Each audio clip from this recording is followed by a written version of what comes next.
First, you used our guide to buy the best cheapo keyboard out there. Then, you complemented it with the best sub $15 mouse. Then, you actually ended up replacing the original cheapo keyboard with a slightly less cheap, but still an expensive mechanical one, and now it's time to complete your I spent all of my money on DLC equipment set with one final piece, a gaming headset for less than $25, because you guys love a deal.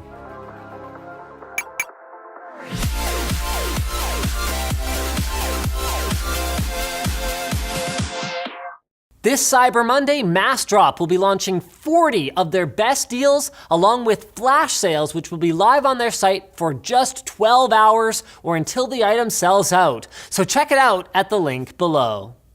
First up, well, I'm not gonna mince words. This is our cheapest pair, the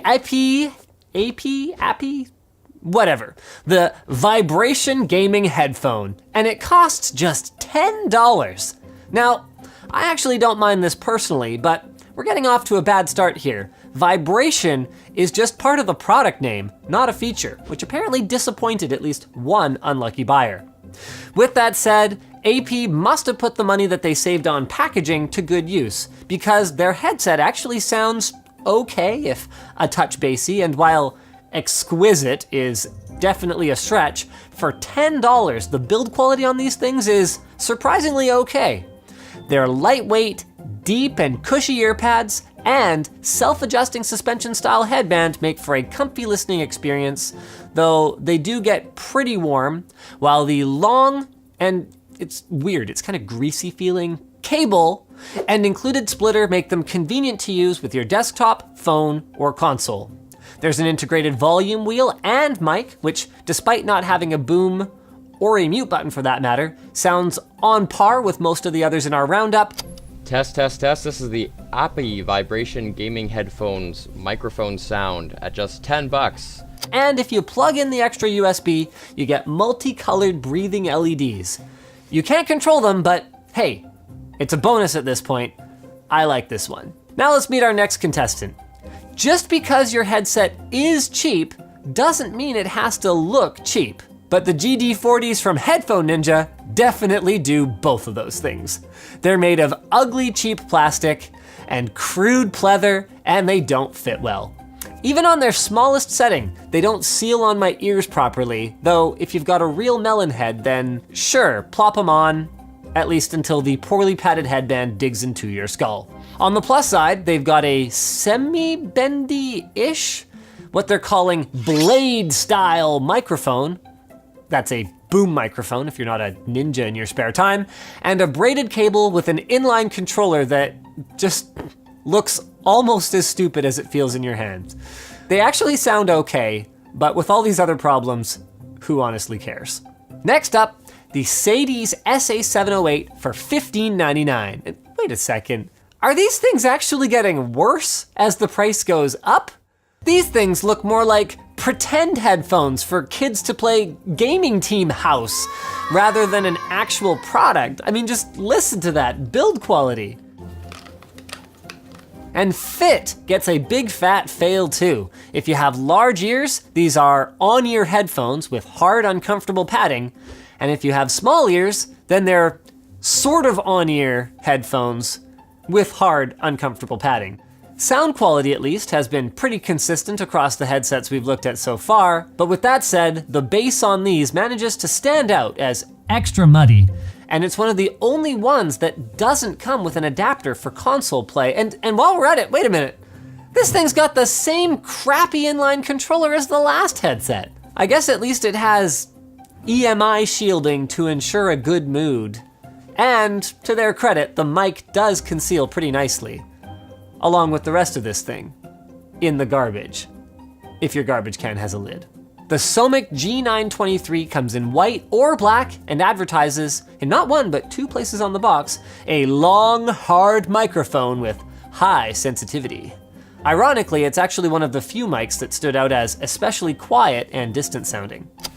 This is a test of the Somic G923 stereo gaming headset at $17.99.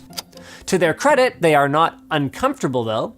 The cups offer some articulation, and the inline controls are small and equipped with an appreciated clip, but the build quality on this one is really bad. Like, think how bad it has to be to stand out in this roundup. And look how far the mic sits from your mouth. And listen to the headband adjustment mechanism. They also included this inexplicable plastic bag. Is this supposed to be a carrying case? Next up then is the Beexcellent GM1 at $19.99.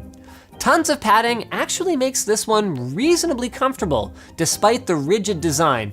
And while it sounds grating and low quality, the headband offers a lot of steps to help you find the right fit.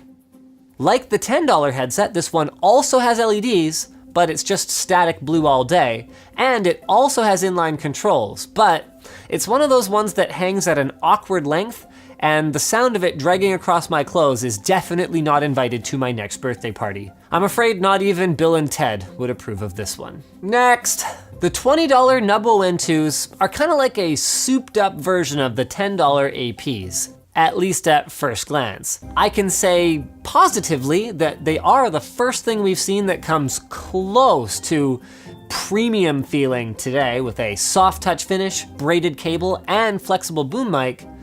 But that beauty is only skin deep, or in this case, a flimsy piece of pleather deep. The ribbon of metal in the headband digs into your head in a matter of minutes. Oh, this thing fucking sucks. And the caliper pressure on these is unfortunately so low that small and medium noggin folks alike won't ever feel like they're really staying on. Making matters worse, for some inexplicable reason, they put the mute switch right on the mic, meaning that you have to make a bunch of scuffling noises while you take off the included windsock every time you want to use it. Next, we have the Version Tech G2000s, which turned out to be the Koshin Each, whatever that means, G2000s when they arrived.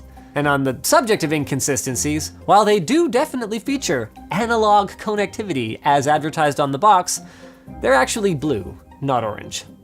They've got a super flexible headband though, for when your mind gets blown watching TechQuickie, and after a break-in period for that stiff headband foam, they would be pretty comfortable if the ear cups weren't so shallow that my ears were pressed against the, for some reason, convex covers on the drivers. This is honestly enough of a deal breaker for me that even lighting effects can't make up for it. But if you don't care about that, then sound quality is similar to the rest, and the boom mic is in exactly the right position to sit at the corner of your mouth, if you're a catfish. On to the, wait a minute. What's this? A recognizable brand? The NSI DS501s have better build quality than their Red Ranger glossy plastic suggests, and are actually among the most light and most comfortable headsets in the roundup today. And they sound all right too, with ample bass without being too over the top, though, like the rest, they do become pretty distorted and muddy at high volumes. The mic boom pivots and bends, which is really nice, but with that said, even correctly positioned, the recording quality isn't the greatest. This is a test of the MSI DS501s for $24.99. Bringing us finally to the stylish Patriot Viper V330s. These guys have got a soft touch finish, breathable fabric ear pads, a nice ratcheting headband with a braided cable, a nearly invisible fold-away mic, and integrated controls on the left ear cup. They're one of the only 2 sets in the roundup to come with a travel bag, and even though it's pretty dreck, it's significantly better than the other one. But with all that positive stuff said, they're also the only set to stand out as overly tinny sounding, they're not super comfortable, and they're the most expensive one that we looked at today. So which set do we recommend then as your new daily drivers?